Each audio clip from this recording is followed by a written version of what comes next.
Si je vous parle de relations clients, vous pensez à la notion d'humain. Mais aujourd'hui, des outils vous permettent d'être encore plus humain. Bonjour, vous êtes sur Swissmade et aujourd'hui nous allons parler de la relation client mais du point de vue de l'outil tout en restant bien centré sur l'humain. J'ai le plaisir d'accueillir Cédric Ternois. Bonjour Cédric. Bonjour Alain. Vous êtes CEO de Jalix Suisse. Parlez-moi de la relation client. C'est quoi la relation client au juste? La relation client, ça va être l'ensemble finalement des échanges que vous avez avec un client, de la phase où vous êtes encore prospect, enfin il est encore prospect pour vous, jusqu'au temps où effectivement vous aurez votre client, vous avez même géré sa relation service après-vente. Donc c'est l'ensemble finalement de cette traçabilité, c'est l'ensemble de ces événements qu'on va avoir avec le client, formel ou informel. C'est pas la relation commerciale, purement commerciale. Pas que commercial, ça peut être aussi la partie après-vente justement, donc c'est la partie marketing. Oui. C'est l'ensemble finalement de la communication, des événements, de l'ensemble des petites attentions finalement que vous allez avoir avec ce client-là pour pouvoir lui vendre un nouveau service, être en relation d'écoute et tout à fait répondre à ses besoins en fait. Et dans le cadre de cette relation, que fait Jalix Suisse aujourd'hui? Alors nous, on accompagne justement nos clients à bien suivre cette relation. Parce qu'en fait, avec leurs clients, voilà, propres clients, on la suit aussi avec les nôtres bien sûr, mais bien suivre la relation avec leurs clients pour pouvoir identifier les besoins de leurs clients, pouvoir suivre leur satisfaction, leur insatisfaction éventuellement, parce que ça peut être aussi un bon moyen finalement de fidéliser un client. Lorsqu'on est performant, lorsqu'il y a un coup dur, parfois généralement on crée une relation qui est justement de confiance et qui est très saine. Donc c'est de pouvoir suivre toute cette relation avec un outil qui va permettre de tracer ces événements-là, parce qu'on a maintenant beaucoup de supports de communication.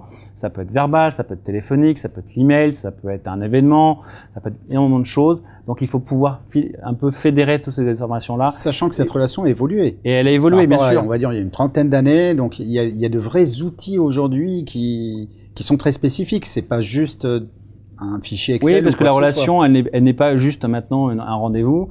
Elle va aller bien au-delà de ça. Elle va être de le contacter via les réseaux sociaux, qui est un autre marché, effectivement, sur lequel on a quand même une relation à entretenir et à suivre. De réputation. Voilà, de réputation aussi à suivre. Donc, il faudra même pouvoir analyser ce qui se dit sur son entreprise de façon un peu automatisée pour pouvoir se dire, tiens, il y a des événements un peu anormaux qui se passe à la CT, est-ce que c'est normal ou pas, est-ce que c'est en réaction à justement un client qui a peut-être mal réagi sur un réseau social.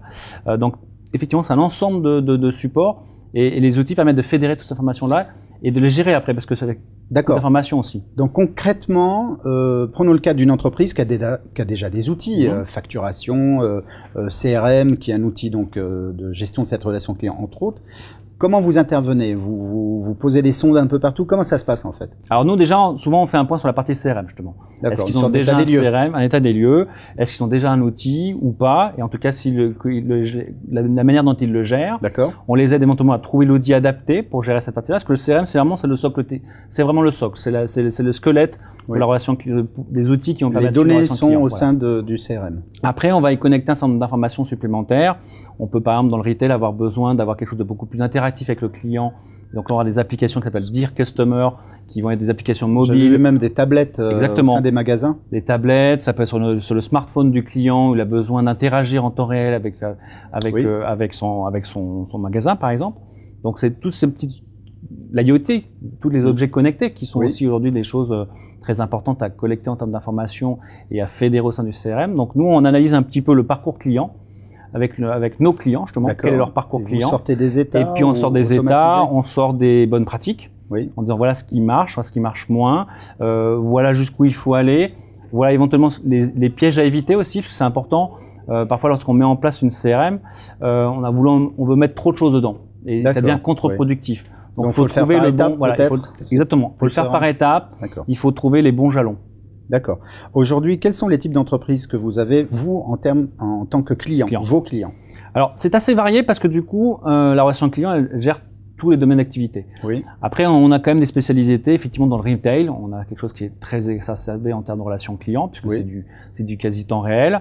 En termes de taille d'entreprise, ça peut être des PME parce que les PME se démarquent beaucoup sur le partie service. Donc, c'est très important pour eux de suivre la relation client.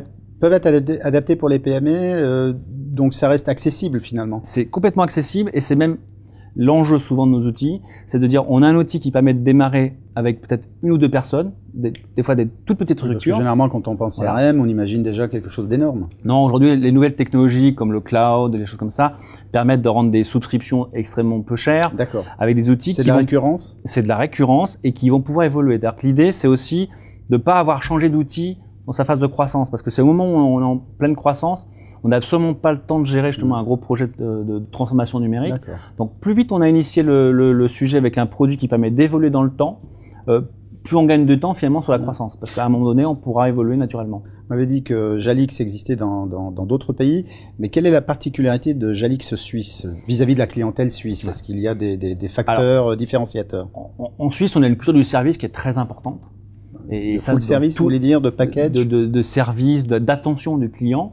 Et donc, on a naturellement ça aussi avec nos clients, c'est-à-dire qu'on va beaucoup plus loin dans le service et dans l'accompagnement qu'on va dans d'autres pays européens. Il y a des pays où on nous demande, par exemple, sur la partie reporting, qui est le suivi un petit peu de toutes ces activités, de former les utilisateurs, et après, ils sont en totale autonomie, on vient un peu après un peu en support. Donc en Suisse, on est vraiment au niveau de toutes les phases de réflexion. À toutes les phases, on peut vraiment gérer toutes les phases.